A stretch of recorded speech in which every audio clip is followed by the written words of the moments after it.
Bienvenue à tous. J'ai annoncé tantôt, nous aurons ce journal par la communication officielle des FARDC sur la situation tendue au poste frontalier de Bunagana dans la province du Nord Kivu. Les FARDC se mobilisent. Le reste est déterminé à récupérer la cité frontalière de Bunagana de main des terroristes d'un 23 et de leurs alliés rwandais.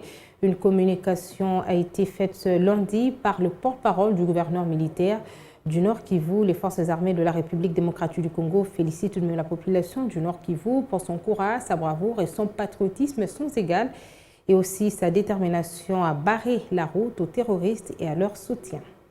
Les forces armées de la République démocratique du Congo informent l'opinion en général et la population du Nord Kivu en particulier que depuis plus de 2 jours, les terroristes du M23 soutenus par les forces de défense du Rwanda, RDF, ont mené des attaques sans succès contre les positions des FARDC à Bigega 1 et 2, Bugusa et Prémidis.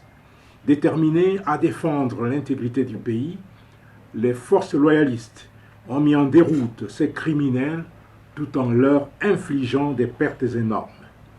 Après avoir constaté d'énormes revers subis par leurs protégés sur le terrain, les forces de défense du Rwanda ont, cette fois et à découvert, décidé de violer l'intangibilité de notre frontière et l'intégrité de notre territoire en occupant la cité frontalière de Bunagana ce lundi 13 juin 2022 aux environs de 7 heures locales du matin.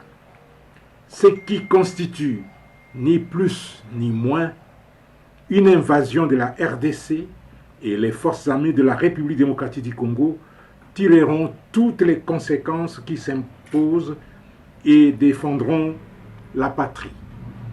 Les forces armées de la République démocratique du Congo, tout en exhortant la population à la vigilance, lui demandent de lui faire confiance, de ne pas céder à la panique, à la peur et à la désolation. Qu'elle se souvienne de ce qui s'est passé en 2013 sur les mêmes acteurs et les mêmes environnements. Toutes les dispositions sont mises en place pour la reprise en main de la situation.